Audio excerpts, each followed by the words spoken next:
እናንተስ ማን ትሉኛላችሁ? ይሄ ከባድ ጥያቄ። ብዙ ሰው ሌላው ምን እንደሚል ነው እንጂ ማውራት የሚፈልገው ራሱ ምን እንደሚል ግለጽ ሲባል ግን ይጨንቀዋል። ይህን ነው ቅዱስ አትናቴዎስም ሃይማኖታችን ሰማያዊ አባት የገለጸልህ እንጂ ስጋዊ ደማዊ መምህር አልገለጸልህም። ከመንፈስ ቅዱስ ከሚገኝ እውቀት ጋር ለመዛመድ ራሱን የሚያተጋ ሰው ግን በጣም የጎደለ ዘመን ነው። ትውልዱ መንፈሳዊ እውቀት እጦት በጣም የገጠመው መሆኑ በዚህ ይታወቃል። ይህ ነቃ ሕይወት ሚዲያ ነው። እውነትን በእውነት ለሚፈልጉ ሁሉ የተዘጋጀ ሚዲያ ስለሆነ ላይክ፣ ሼር፣ ሰብስክራይብ ማድረግን እንዳቀረት ሳይቆጥሩ ኦርቶዶክሳዊ ግዴታውን እንዲወጡ አደራ እንላለን።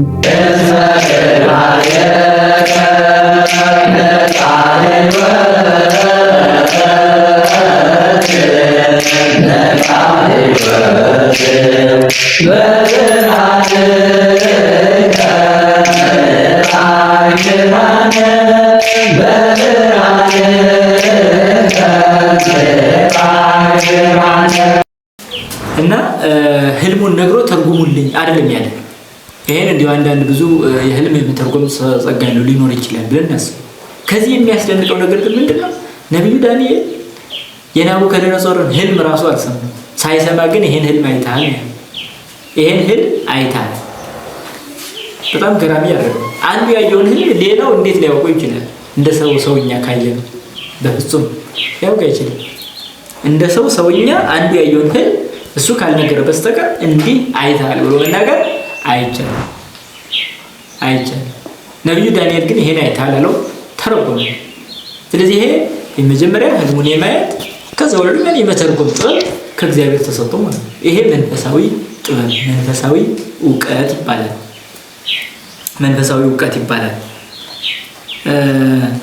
በጠቅላላው እንግዲህ የነቢያት ዕውቀት በዚህ መንፈስ ተቃኝተው ያገኙት ነው ማለት ነው። ለዚህ ነው ቅዱስ ጴጥሮስ ወይ ከውን ተነቢዮ ግሙራ እንፈቃደ ሰብ ወይ እንስምረተ እጓለ እመሕያው አላ በመንፈስ ቅዱስ ነበቡ ቅዱሳን ሰብ ተፈንዲጎሙ ማህበ እግዚአብሔር ይላል። ትንቢት መናገር ከሰው ወገን የሚደረግ አይደለም። ነቢያት በመንፈስ ቅዱስ ተነድተው ተናገሩት እንጂ ነው። በመንፈስ ቅዱስ ተነድተው ማለት ቀጥታ ይሄን እንዲናገሩ የሚያደርጋቸው መንፈስ ቅዱስ ነው ማለት ነው። ከሰው ወገን የሚሆን አይደለም ማለት። ምክንያቱም ሰው የዛሬ ዓመት ይሄ ይሆናል፣ የዛሬ 1000 ዓመት ይሄ ይሆናል፣ የዛሬ 500 ዓመት ይሄ ይሆናል ብሎ መናገር አይችልም። ዕውቀቱ በወሰን በገደብ ያለ ስለሆነ ነው። የሚዘገይ ዕውቀት ነው። ድርጊቶች ሲፈጸሙ እያየ እየሰማ የሚያውቀው ዕውቀት ነው። ነቢያት ግን አስቀድመው በመንፈስ ቅዱስ ተነድተው እንደተናገሩ ቅዱስ ጴጥሮስ በሁለተኛ መልእክቱ ላይ ምዕራፍ 1 ቁጥር 21 ላይ ተናግሮታል ማለት ነው። ምዕራፍ 1 ቁጥር 21 ላይ ሰው በገዛ ፈቃዱ ትንቢት ሊናገር አይችልም። ነቢያት ግን በመንፈስ ቅዱስ ተነድተው ተናገሩት ይላል። ይህ የመንፈስ ቅዱስ ዕውቀት መሆኑን ያመለክታል። ሰዎች ምንም ያህል አዋቂ ነን ቢሉ እንኳን መንፈስ ቅዱስ ከሚሰጠው ዕውቀት የሚበልጥ ዕውቀት ሊኖራቸው አይችልም። በፍጹም ያ ዕውቀታቸው ኢምንት ነው የሚሆነው። በመንፈስ ቅዱስ ተነድተው የሚናገሩት ዕውቀት ግን ፍጹምና እውነት ነው። ሰው ግን በገምቱ በመላምቱ ይሄ ዕውቀቴ ወዘተ እያለ ሊያወራ ይችላል እንጂ እውነተኛውን ነገር በግልጽ የማወቅና በግልጽ የመረዳት አቅምና ክህሎት ግን አይኖረውም ማለት ነው። ሌላው በማቴዎስ ወንጌል ምዕራፍ 16 ቁጥር 17 ላይ ስንመለከት አምላካችን መድኃኒታችን ኢየሱስ ክርስቶስ ሰው ማን ይለኛል ብሎ ሐዋርያትን ጠይቋቸዋል። ሐዋርያትን ሲጠይቃቸው ሁሉም እገሌ ይሉሃል ብለው ያላቸውን ነገር ተናግረዋል። እናንተስ ማን ትሉኛላችሁ? ይሄ ከባድ ጥያቄ።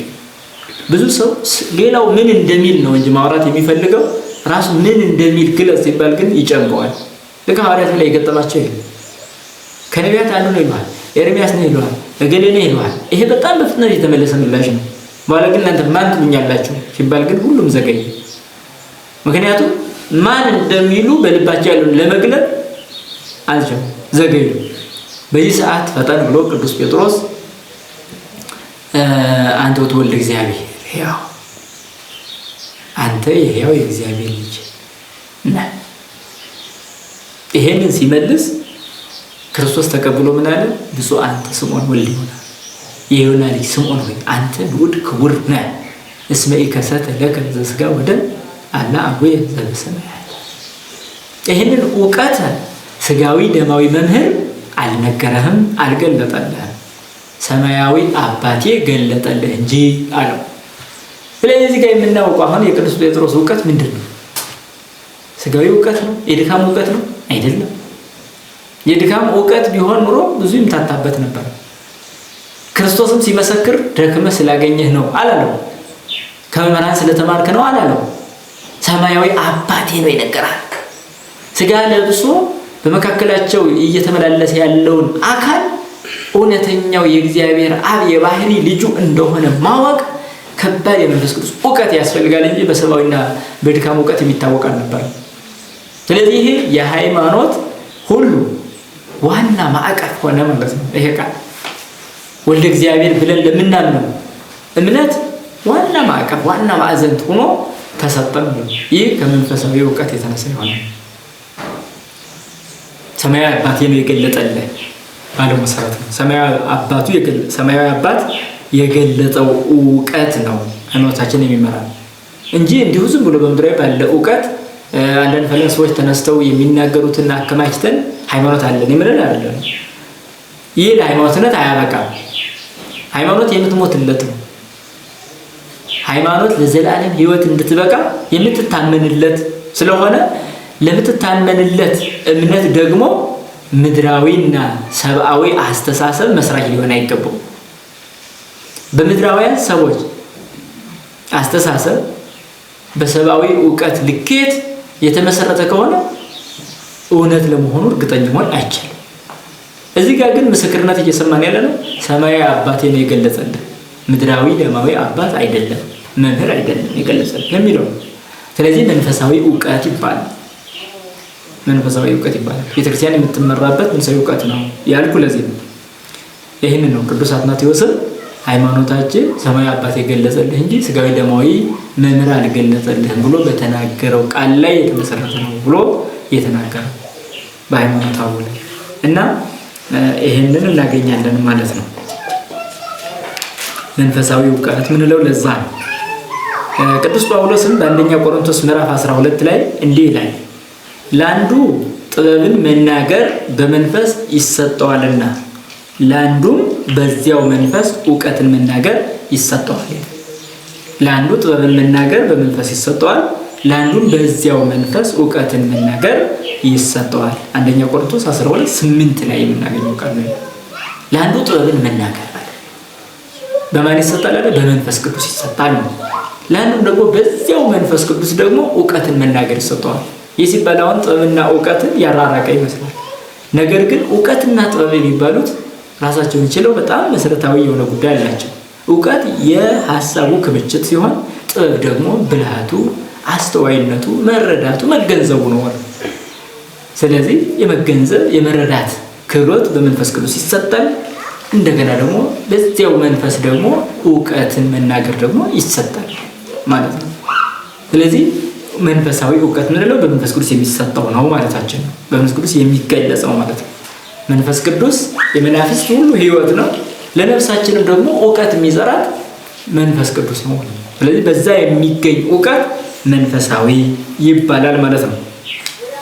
በሌላም ቅዱስ ጳውሎስ ወደ ቆላስይስ ሰዎች ምዕራፍ 1 ቁጥር 9 ላይ እንዲህ ይላል፣ የፈቃዱ እውቀት መንፈሳዊ ጥበብንና አእምሮን ሁሉ እንዲሞላባቸው እየለመን ስለእናንተ ጸሎትን አልተውንም ይላል። ለሚያስተምራቸው ምእመናን ምን አይነት እውቀት እንዲሰጣቸው እየለመን እንደሆነ ይገልጽልናል። የፈቃዱ እውቀት መንፈሳዊ ጥበብና አእምሮን ሁሉ እንዲሞላባችሁ ይላል። የፈቃዱ እውቀት ማለት እግዚአብሔር ፈቅዶ ወደኛ የሚያመጣው እውቀት፣ ጥበብ፣ ማስተዋል እሱም ነው የፈቃዱ እውቀት ይላል። ምክንያቱም ሰዎች በራሳቸው ግፊትና ኃይል ቢደክሙ የሚያገኙት እውቀት አለ። ነገር ግን እግዚአብሔር ፈቅዶ ደግሞ ነፍሳችን ነጽታ ከሱ ከፈቃዱ የተነሳ የምታገኘው ደግሞ መንፈሳዊ እውቀት ነው። ይሄ እንዲሞላባችሁ እየለመን ስለእናንተ ጸሎትን አልተውንም፣ ስለእናንተ ጸሎትን አልተውንም። ስለዚህ ይሄ በመንፈሳዊ ተመስጦ ውስጥ በጸሎትና በጥበብ በመጓዝ ይሄን በመፍራት የሚገኝ ነው ማለት ነው። ይህ መንፈሳዊ እውቀት ይባላል። ታዲያ ከዚህ እውቀት ነው ብዙ ጊዜ ራቁት እየሆነ ያስቸገር ነው በዚህ ዘመን። አሁን መጻሕፍትን የሚያነብ አልጠፋም፣ የሚሰብክ አልጠፋም፣ ብዙ ነገሮች የሚመራመር አልጠፋም። ነገር ግን ከመንፈስ ቅዱስ ከሚገኝ እውቀት ጋር ለመዛመድ ራሱን የሚያተጋ ሰው ግን በጣም የጎደለ ዘመን ነው። ዘመናችን ረሃብተኛ የሆነው ከዚህ መንፈሳዊ እውቀት ነው። ትውልዱ መንፈሳዊ እውቀት እጦት በጣም የገጠመው መሆኑ በዚህ ይታወቃል። ስለዚህ ችግራችን ይሄ ነው ትልቁ ማለት ደክመን ከምናገኘው እውቀት የተነሳ ብዙ መናገር ብዙ ማነው ይሄን ያህል ሩቅ አይደለም። እንደምታዩት በጣም ምቹ ነው ዘመኑ። በመጻሕፍት የሚገኙት በመጻሕፍት የማይገኙት ሳይቀር በተለያየ ስልኮቻችን ሁሉ ማግኘት የምንችልበት ነው። እውቀት የሚባለው ይቀሰምበታል። ስለዚህ ደክመህ ብዙ ነገር ልታገኝ ትችላለህ። ነገር ግን ከመንፈስ ቅዱስ በሚገኝ እውቀት ራስን በትህትናና በፍቅር እንድታኖር የሚያደርገው ጥበብ እና እግዚአብሔርን የመፍራት ጸጋ ወደ አንተ እንዲመጣ የሚያደርገው እውነተኛው መንገድ ግን ብዙም ግልጽ አይደለም። የዚህ እጦት ገጥሞናል። የመንፈሳዊ እውቀት እጦት ገጥሞናል። ስለዚህ ጉባኤ ቤቶች የዚህ መንፈሳዊ እውቀት ማግኛ መንገድ ጠራጊ እንዲሆኑ ነው የሚፈለጉት እንጂ ሁል ጊዜ የድካም እውቀት እየሰጡ እንዲኖሩ አይደለም። ሰው ሁል ጊዜ በመጻሕፍት ትርጓሜ እየተማረ እንዲሁ ዝም ብሎ ያንን እውቀት እያወቀ በዛ እውቀት እየተመካ እንዲኖር አይደለም። ታዲያ ከዛ አልፎ ራሱን ከመንፈስ ቅዱስ ጋር አዛንዶ የማይገኘውን ልዩ የሆነውን የመንፈስ ቅዱስ የጸጋ እውቀት እንዲያገኝ ነው የሚፈለገው።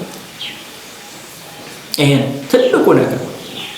ስለዚህ የዚህ መንፈሳዊ እውቀት እጦት በጣም ገጥሞናል ማለት ይቻላል ባለው። የመንፈሳዊ እውቀት እጦት ደግሞ ቤተክርስቲያንን ለከፋ አደጋ አሳልፎ ይሰጣታል። ይሄ በዘመናችን ያለው የቤተክርስቲያን ፈተና አንዱ ይሄ ነው። የመንፈሳዊ እውቀት እጦት በጣም በከፍተኛው እያንገላታን ይገኛል። ይህ እውቀት ቢኖር ኖሮ ብዙዎችን የመታደግ አቅም ይኖረን ነበር እና የመንፈሳዊ እውቀት እጦት ብዙ ጉዳት እያመጣ በተለያየ አውደ ምሕረት የምንሰብክ መምህራን እንዲሁ በትርጓሜ ቤት የምናስተምር መምህራን በተለይ የያዝናትን እችን በቀደ በቂ ናት ብለን መቀመጥ አያስፈልግም። ከመንፈስ ቅዱስ የሚገኝ እውቀት ገና እየጠበቀን መሆኑን ማስተዋል ያስፈልጋል ማለት ነው። ስለዚህ እውቀትን የተለያየ ነገር በዚህ መልክ እያሳደጉ ለመሄድ ወደ መንፈስ ቅዱስ የሚያሳድገውን መንገድ መከተል ያስፈልጋል እና በዛ የሚገኝ ነው። ከበዛ ትሕትና ከበዛ ፍቅር የተነሳ የመንፈስ ቅዱስ ጸጋ ወደ አንተ እየመጣ ይሄዳል። በዛ ደግሞ እውቀት እየሰፋ ያ መንፈስ ቅዱስ የሚሰጣት እውቀት ቀጥታ ቤተክርስቲያንን እያወራት ይመጣል ማለት ነው።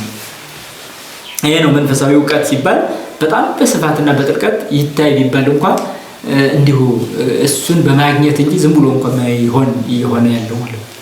ስለዚህ ከፍተኛ ነው የመንፈሳዊ እውቀት የሚባለው። ምን ትመኛለህ ብትሉኝ በቤተ ክርስቲያን ብዙ በርካታ አማኞች አሉ። ነገር ግን ከመንፈስ ቅዱስ እውቀት ጋር ያለው ግንኙነት ግን በጣም ዜሮ ስለሆነ የኔ ምኞት ሁሉ በጉባኤ ቤት ያሉ መምህራን ደቀ መዛሙርት ወደዚህ እውቀት ጥማት እንዲመጡ መጠማት። በቃ እንዴት ዝም ብለን ትንሽ ተምረን አውደ ምሕረት ካስተማርን ወዲያው በዛች እውቀት ተጠልፈን እንወድቃለን። በዛች እውቀት ተጠልፈን ወዲያው እንታበያለን፣ እንጠፋለን። ስለዚህ የድካም እውቀት ያስታብያል ማለት ነው። የመንፈስ እውቀት ግን አያስታብይም። ምክንያቱም ከትሕትና የተነሳ የመጣ ስለሆነ ትዕቢትን አያስተናግድም። የድካም እውቀት ግን ደክመ ስላገኘ ልክ ለፍቶ አግኝቶ በሀብቱ እንደሚመካ ሰው ይህም ደግሞ ያገኘው የውስጥ ሀብቱ ስለሆነ እውቀት በዛ ሊመካ ይችላል ማለት ነው። ይሄኛው ግን ከትምክቱ ይጠብቃል እና ከዛ አንፃር የምንማረውን እውቀት እንደ እውቀት ሳንቆጥር ያንን ነገር በጣም እንደ ጥቂት ነገር ቆጥረን ወደ መንፈሳዊ እውቀት ከፍ ብለን ማየት ነው ናፍቆት። በየጉባኤ ቤቱ በእንደዚህ አይነት እውቀት የሚሟሹ ሰዎች እንዲኖሩ እናፍቃለሁ፣ ምኞቴም ነው ማለት ነው እና የመንፈሳዊ እውቀት ይባላል ሶስተኛው። አራተኛውና የመጨረሻው ግን የሽልማት እውቀት። ታዲያ በዚህ ሁሉ ሲንቀሳቀሱ ለነበሩ በዚህ ዓለም ብዙ ነገሮችን አውቀናል ብለው ወይም ደግሞ በመንፈስ ቅዱስ ተቃኝተው ብዙ እውቀት ሲያስተምሩ፣ ሲመክሩ፣ ሲገስጹ እንዲህ ቤተክርስቲያን ሲጠብቁ ለነበሩ በኋላኛው ዘመን የሚሰጥ እውቀት ነው። በኋላ ይህ ማለት ምን ማለት ነው? በወዲያኛው ዓለም የምናገኘው እውቀት ነው ይሄ እውቀት። ስለዚህ ነው ያን እውቀት ታዲያ አሁን እንዲህ ነው ብሎ መናገር አይቻልም። እንዲሁ እንዲሆን። ምክንያቱም አሁን ያንን እውቀት ይሄ ነው ብሎ ሙሉ ዝርዝር መናገር ላይቻል ይችላል። ሆኖም ግን ከፍተኛ እውቀት የሚጠብቀን ሽልማት እንዳለን ግን እናውቃለን። ምክንያቱም ከአባቶች ምንጭ ማግኘት ስለሚቻል ማለት ነው። ሐዋርያው ቅዱስ ጳውሎስ ስለዚህ እውቀት በከፍተኛ ሐሳብ ይገልጻል። እንዲህ ይላል፣ ዛሬ በመስተዋት በድንግዝግዝ እንደምናይ ነን ይላል። ዛሬ ማለት በዚህ ዓለም ባለንበት ዘመን ማለት ነው። ዛሬ ብሎ የሚጠራው አሁን ያለንበትን ዘመን በቃ ይሄንን ዘመነ ዓለም ወይም የዓለሙን መላ እድሜ ቆጥሮ ነው ዛሬ ብሎ የሚጠራው። ዛሬ እያለ የሚጠራው የዓለምን መላ እድሜ ነው። ታዲያ ዛሬ ማለት በዓለማችን አሁን ባለንበት ዘመን እያንዳንዱ ባለበት ዘመን ሆኖ ይሄን ዛሬ ብሎ ይተረጉማል ማለት ነው። ስለዚህ ዛሬ በመስታወት በድንግዝግዝ እንደምናይ ነን፣ በዚያን ጊዜ ግን ፊት ለፊት እናያለን። ይሄ እውቀት ማየት ስለሆነ እውቀት መድረስ ስለሆነ አሁን በድንግዝግዝ ነው። ስለምን? ስለ መንግስተ ሰማይ የምናወራው፣ ስለ እግዚአብሔር የምናወራው፣ ስለ መላእክት የምናወራው፣ በጥቅሉ ስለ መንፈሳውያን ነገሮች የምናወራው፣ ስለማይታየው ጉዳይ የምናወራው በመስታወት እንደምናይ ሆነን ነው። በድንግዝግዝ እንደምናይ ሆነን ነው። ይህንን የሚናገረው ሐዋርያ ግን ያለበት ደረጃ በመንፈሳዊ እውቀት ውስጥ መሆኑን ግን እንዳንዘነጋ። መንፈሳዊ እውቀት በመንፈስ ቅዱስ የተገለጠለት እውቀት ያለው ሐዋርያ አሁን ገና በመስታወት እንደምናይ ነን ይላል። ስለዚህ እንኳን በድካም ያገኘን እኛ ይቅርና በመንፈስ ቅዱስ ተቃኝቶ ያገኙት እውቀት እንኳን በዚህ ዓለም ሲሆን በድንግዝግዝ እንደማየት ነው። ታዲያ በድካም ያገኘነው እውቀት ምን ያህል ድንግዝግዝ እንደሆነ አውቃቸዋል። ይሄ ነው በደረጃው ሲታይ ነው። ሐዋርያው ቅዱስ ጳውሎስ ያለው እውቀት መንፈሳዊ እውቀት ነው። እስከ 3ኛው ሰማይ ተነጥቋል። ስለዚህ በመነጠቅ ያገኘው እውቀት አለው። በጣም በመንፈስ ቅዱስ የተገለጠለት እውቀት አለው። ያ ሐዋርያ ግን ምን ብሎ ጠራ? ዛሬ ዓለም ያለበትን እድሜውን በመስታወት በድንግዝግዝ እንደምናይ ነን አለ። በመንፈስ ቅዱስ የተገለጠለት እውቀት እንኳን በመስታወት እንደሚታይ ሆኖ በድንግዝግዝ እንደሚታይ ሆኗል። ታዲያ ግን ምን ብሎ ይቀጥላል? በዚያን ጊዜ ይላል። በዚያን ጊዜ ማለት ከዛሬ በኋላ ማለት ነው። ዛሬ ማለት ይህ ዓለም ስለሆነ ከዚህ ዓለም በኋላ ግን በዚያን ጊዜ ክርስቶስ በሚመጣበት ጊዜ ክርስቶስ ክብሩን በሚያወርሰን ጊዜ በዚያን ጊዜ ግን ፊት ለፊት እናያለን ይላል። ይህ የሽልማት እውቀት ነው። ፊት ለፊት በማየት የሚገኝ እውቀት ነው። ይህን የሽልማት እውቀት ከፍ አድርጎ ማየት በጣም አስፈላጊ ነው። ፊት ለፊት እናያለን ነው።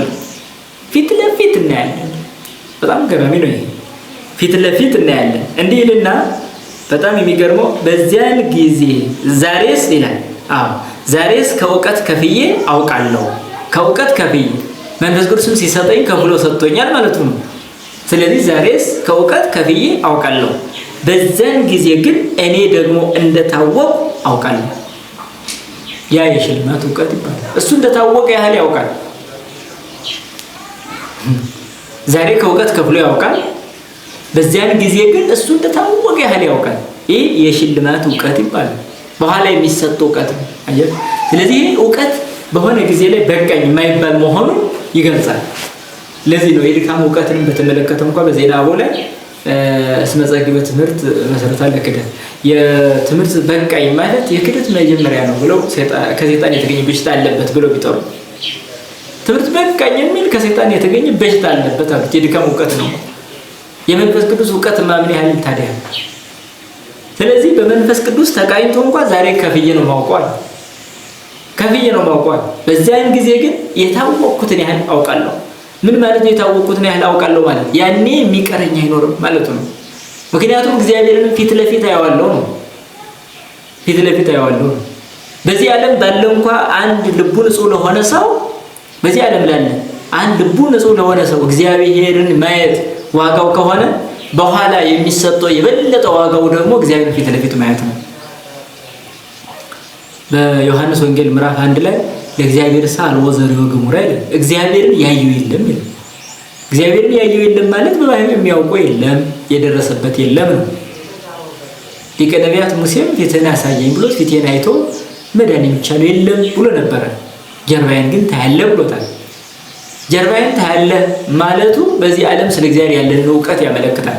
እናውቅ ዘንድ የተሰጠን መንገድ አለ። በዛ በመጻሕፍቱ በትንቢቱ በምኑ ያወቅነውን እውቀት ነው የጀርባውን ማየት ነው። ፊቴን አታይም ማለት ግን ባህሪውን የምናውቅበት እውቀት የለም ማለት ነው።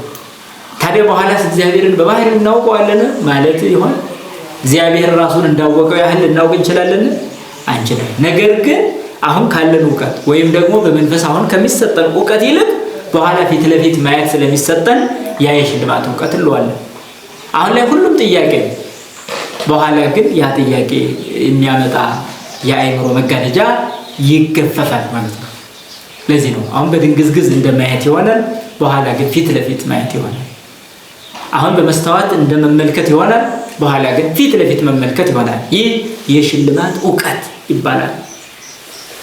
ለዚህ የሽልማት እውቀት ነው ቤተክርስቲያን እየተመራች የምትገኘው ማለት ነው። ታዲያ ይህ ሁሉ ሆኖ እውቀት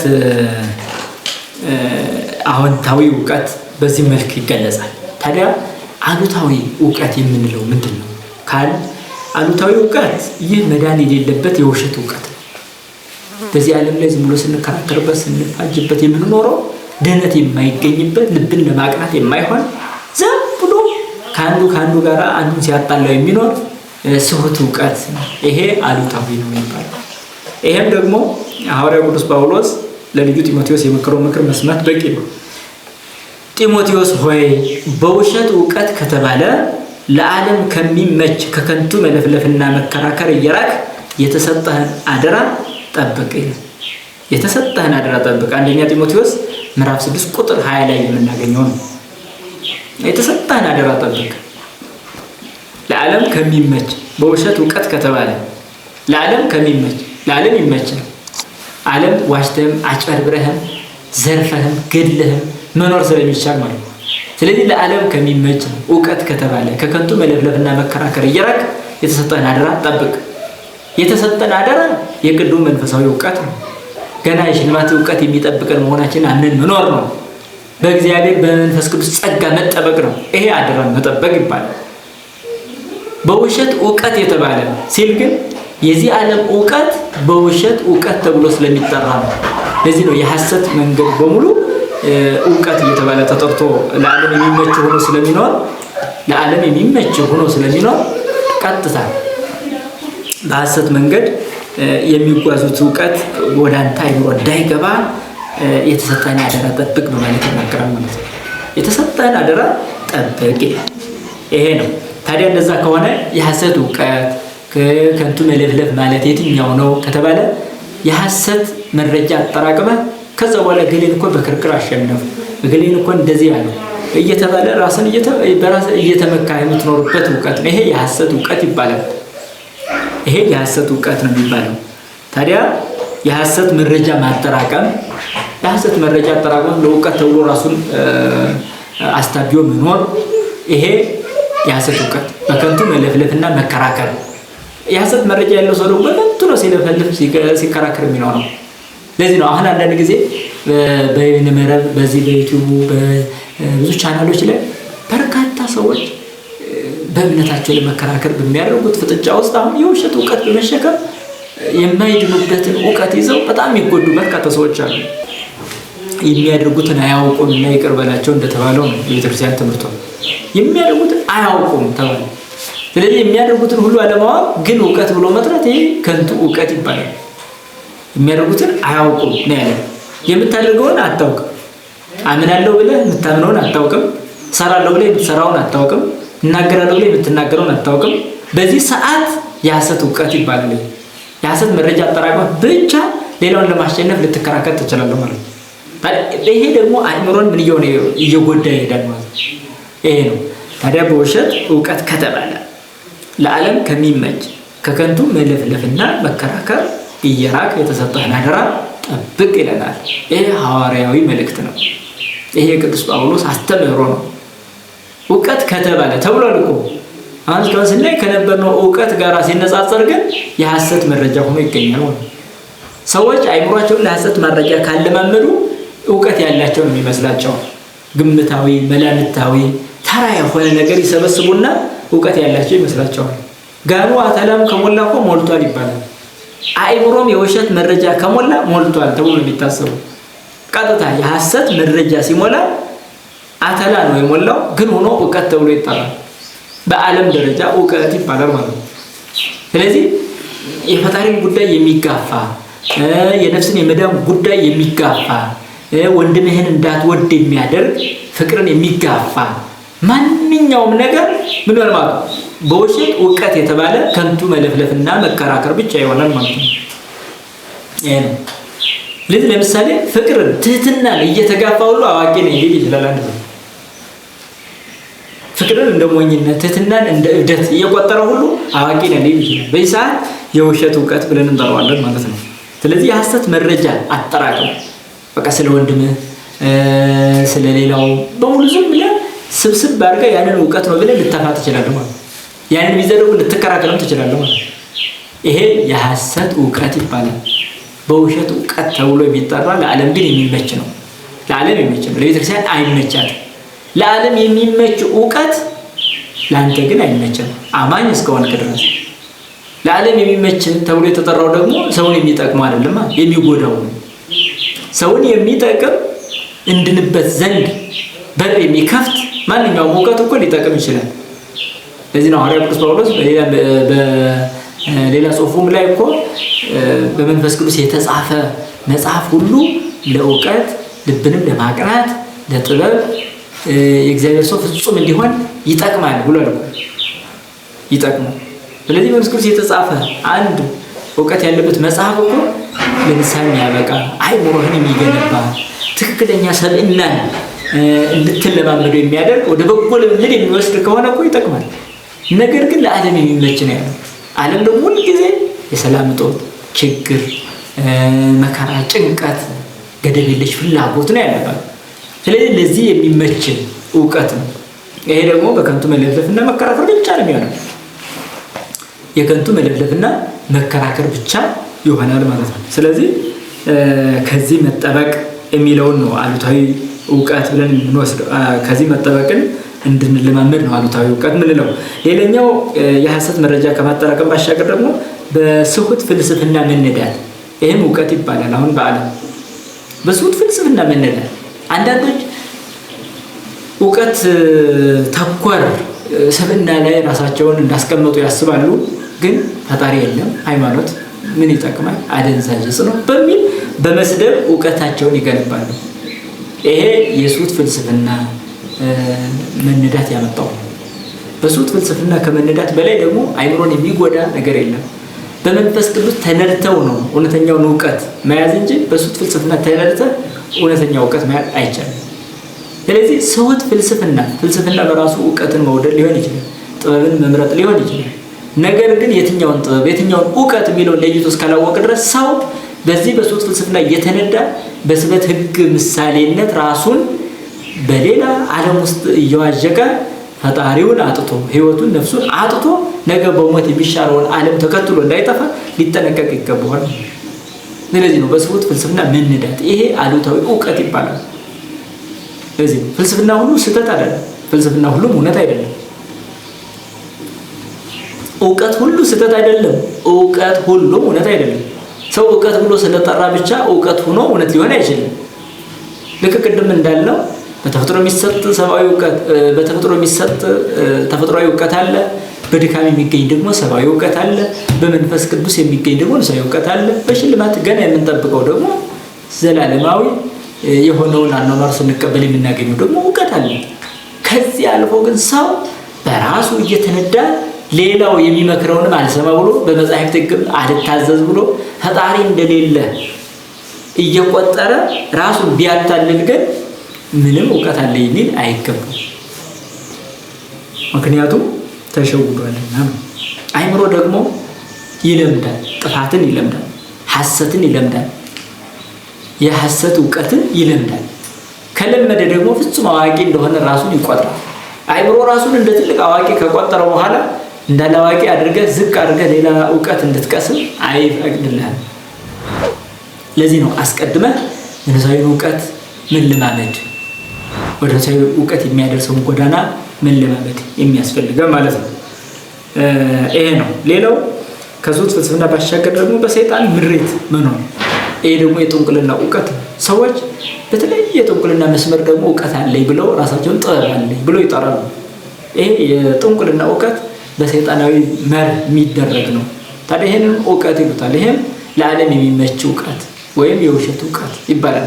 በውሸት እውቀት ከተባለ ለዓለም ከሚመች ከንቱ መለብለብ መከራከር ተብሎ ይጠራል እንጂ እውነተኛ የቤተክርስቲያን እውቀት እውነተኛ መንፈሳዊ እውቀት አይባልም። ስለዚህ ቤተክርስቲያን የምትሰጠውን ሰማያዊ ጸጋ ለመጎናጸፍ እንዲህ ካሉ አሉታዊ እውቀት ነክ ጉዳዮች መራቅ ያስፈልጋል። በሰይጣናዊ እውቀት ራሳቸውን ከፍ ያደረጉ ነገር ግን በሲሞናዊ መልክ ነገ ጥፋት የሚጠብቃቸው ሰዎች በርካታ ናቸው። እንደዚህ የሚሉ ሰዎች ደግሞ ቤተክርስቲያን ውስጥም የሚገኙ መሆናቸውን የሚያሳዝነው ደግሞ በጣም በርካታ ይሄ ጥበብ ይሄ እንዲህ አለ ይሄ እንዲህ አለ የሚሉ ማለት ነው። እንዲህ ስንል ምድራዊ የሆነ ተፈጥሮን ተጠቅሞ እውቀት ኑሮት በሽታን ለመከላከል በሚደረጉ የእጽዋት ጥበብ አቅም ቢያገኝ ኃጢአት ነው ማለት አይደለም። ነገር ግን ያጋንንትን ስም እየጠሩ የተለያየ መተት ውስጥ ራስን መክተት ይሄ አደገኛ እውቀት ተብሎ የተጠራ የሐሰት እውቀት ነው። ይሄ ነገር ግን በጣም አዋቂ አድርጎ ራሱን ይስላል። ይሄ ሰው በነፍሱ ግን ንስሐ እንኳን ያልገባ ከመሆኑ የተነሳ ለጥፋት እየተዳረገ ይገኛል ማለት ነው። ስለዚህ ይሄ በሰይጣናዊ እውቀት የሚታይ ነው። ሌላኛው ደግሞ ከገደቡ የመራቅ እውቀት። አሁን ቤተክርስቲያን የምትሰጠው የመጻሕፍት ቃል አለ፣ እውቀት አለ። ስለ ነገር እግዚአብሔር ስታስተምር፣ ስለ ነገር ቅዱሳን ስታስተምር፣ ስለሙሉ ስታስተምር የራሱ የሆነ ገደብ አለ። ያንን ገደብ አልፎ በድንቁርና ዝም ብሎ ተነድቶ ግን አዋቂ ነኝ ለማለት የሚሞክር ደግሞ በጣም ከንቱ የሆነ እውቀት የያዘ ሰው ደግሞ አለ። ምክንያቱም ከሕገ መጻሕፍት መውጣታል የተጻወም ቃለ መጻሕፍት ነው። ሐዋርያ ቅዱስ ጳውሎስ ከመጻሕፍት ቃል አትውጡ ይላል። ከመጻሕፍት ቃል ወጥተው ግን ይሄ ነው ያለኝ እውቀት ብለው ለራሳቸው የሆነ እውቀት አሳምነው ደግሞ ብዙ በከንቱ እውቀት ራሳቸውን ይጎዷል። በጣም አደገኛ ነው።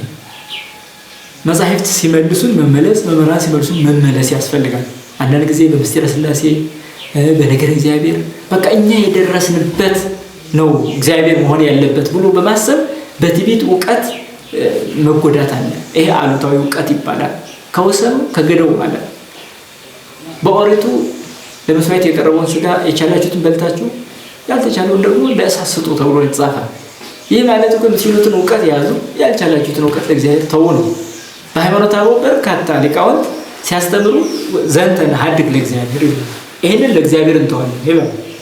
ከሚቻለው ነገር ውጭ ሆኖ ሲያገኙት ይህን ለእግዚአብሔር እንተዋለን ይላሉ እንጂ ራሳቸው ብይን ድምድም ሰጥተው አይጨርሱም።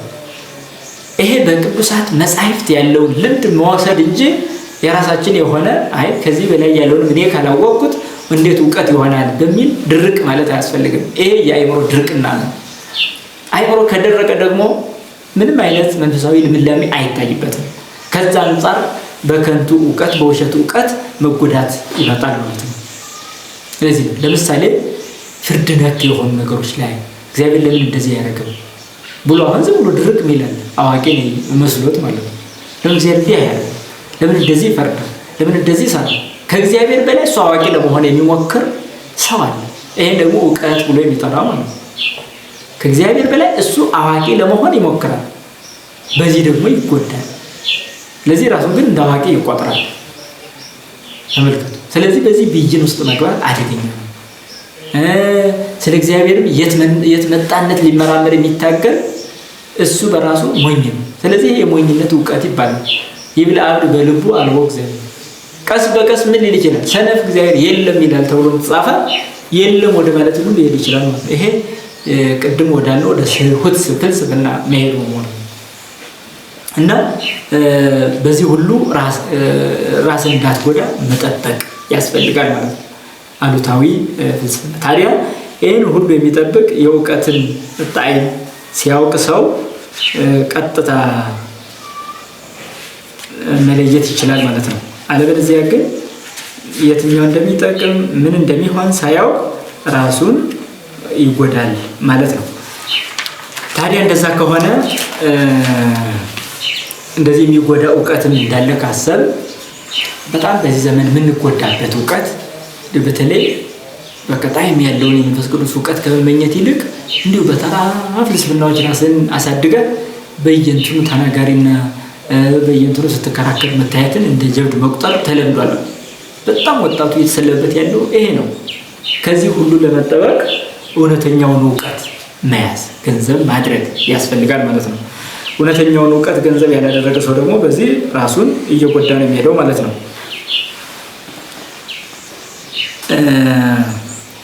በዚህ በመጻሕፍት ላይ ጠቢባን እውቀትን ይሸሽጋሉ፣ የሰነፍ አፍ ግን ለጥፋት ይቀርባል ይላል። ሰነፍ ማለት ከአዋቂ ተቃራኒ ነው። ጠቢባን እውቀትን ይሸሽጋሉ፣ አውቀው እንኳን ራሳቸውን እንዳላወቁ አድርገው ያስባሉ። ሰነፍ ግን ለጥፋት ይቀርባል። ሰነፍ ሁሌ ምክንያቱም ራሱን እንዳዋቂ ይቆጥራል፣ ከዛ በኋላ ለጥፋት ይዳረጋል ማለት ነው። እንዳዋቂ ስለቆጠረ ሌላውን እውቀት ሊቀበል አይችልም። ሌላውን እውቀት ካለመቀበሉ የተነሳ ደግሞ ራሱን ለጥፋት ይዳረጋል። ይሄ ነው እንግዲህ መጽሐፈ ምሳሌ ላይ ምዕራፍ 10 ቁጥር 14 ነው። ሌላውን የሚጠቅም እስካልሆነ ድረስ ግን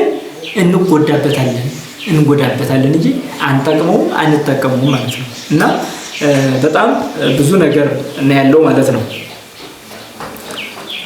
በዚህ መልክ ስናየው ማለት ነው።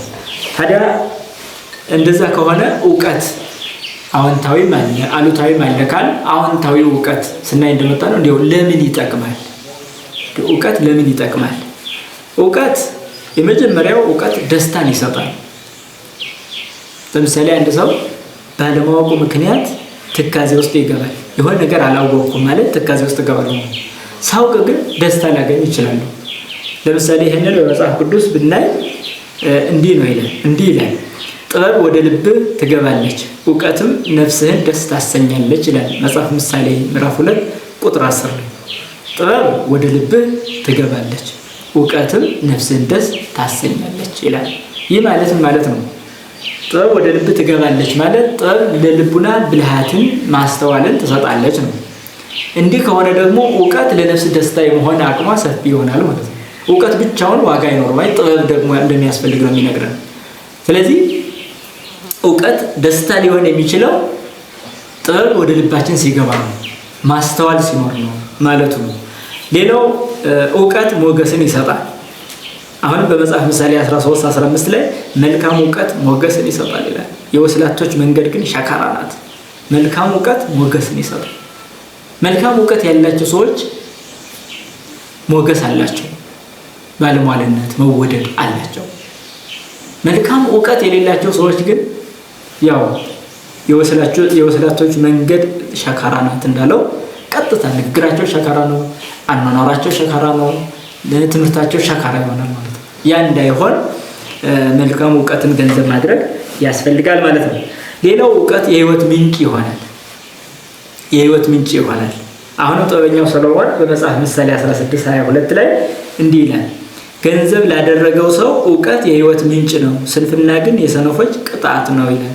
ገንዘብ ላደረገው ነው ግን ግንዛቤ፣ ማስተዋል፣ መረዳት የሚባሉትን ነገሮች በእውቀት ላመጣ ሰው እውቀት የህይወት ምንጭ ነው አለ። ገንዘብ ላደረገው ነው አለ። እውቀት ስላለ ብቻ አይደለም። ታዲያ ሰው ገንዘብ ላደረገ ነው፣ ለተጠቀመበት ሰው የህይወት ምንጭ ነው በማለት ይናገራል ማለት ነው። ስለዚህ ገንዘብ ላደረገ ሰው የህይወት ምንጭ ሆኖ ያገለግላል ማለት ነው። በመጽሐፈ መክብብ ምዕራፍ 7:12 ላይ የእውቀትን ብልጫዋ ጥበብ ገንዘብ ላደረጋት ህይወትን እንድትሰጥ ነው ይላል። ህይወትን እንድትሰጥ ነው። ስለዚህ በጥቅሉ እውቀት ደስታን ይሰጣል፣ ሞገስን ይሰጣል፣ የህይወት ምንጭ ይሆናል ማለት ነው። የህይወት ምንጭ ይሆናል። ይህን ሁሉ አስቦ ሰው ራሱን በእውቀት ከፍ ማድረግ፣ ነገር ግን ያንን እውቀት ወደ መንፈሳዊ እውቀት እንዲያድግ ማድረግ እንጂ በዛው ተቆልሎ እንዲሁ በትዕቢትና በትምክህት እንዳይኖር መጠንቀቅ ይኖርበታል ማለት ነው። ስለዚህ በጉባኤ ቤታችን እውቀት፣ ህይወት፣ ልማት እንላለን። እውቀት ስንል ይህን ሁሉ አጠቃለን ነው ማለት ነው። ይህን ሁሉ አስበን ነው እውቀት የምንለው። ከዚህም በላይ ደግሞ በርካታ በሊቃውንት መጻሕፍት ስንፈትሽ ስለ እውቀት በመጽሐፍት ስንፈትሽ ስለ እውቀት በሰፊው ተተንትኖ የምናገኘው ይሆናል ማለት ነው። እና እውቀት ለብዙ ነገር የሚጠቅምና የሰው ልጅ በጎ የሆነው ነገር እንዲያደርግ መነሻ ነው ማለት። ታዲያ ከዚህ ተያይዞ በመጽሐፍ ቅዱስ እውቀትን መጥላት ምን ያህል ህዝብን እንደሚጣላ፣ ህዝቤ እውቀት ከማጣቱ የተነሳ ጠፍቷል የሚል እናገኛለን። እውቀትን ሲያጣ ታዲያ ሰው ምን ሊሆን ይችላል ካልን አንደኛ ይጠፋል። ሌላኛው አንተ እውቀትን ጠልተሃል እኔም ጠልቻለሁ በማለት ደግሞ በሆሴዕ አድሮ ይናገራል። እግዚአብሔር እውቀትን ጠልተሃል በቃ እኔም ጠልቻለሁ። ስለዚህ እውቀትን መጥላት እግዚአብሔርን በእግዚአብሔር እንደመጠላት ነው። እውቀትን ማጣት መጥፋት ነው ማለት ነው። ይህ እንዳይሆን ሁላችንም በተለያየ መንገድ እንዲወድል ያለበት ዘመን ስለሆነ በመጠቀም እውቀትን ገንዘብ እንድናደርግ መታገል ያስፈልጋል ማለት ነው። ለነበረን ጊዜ መስዋዕት ተመልካችን የተመሰገነ ይሁን። ይቆያል።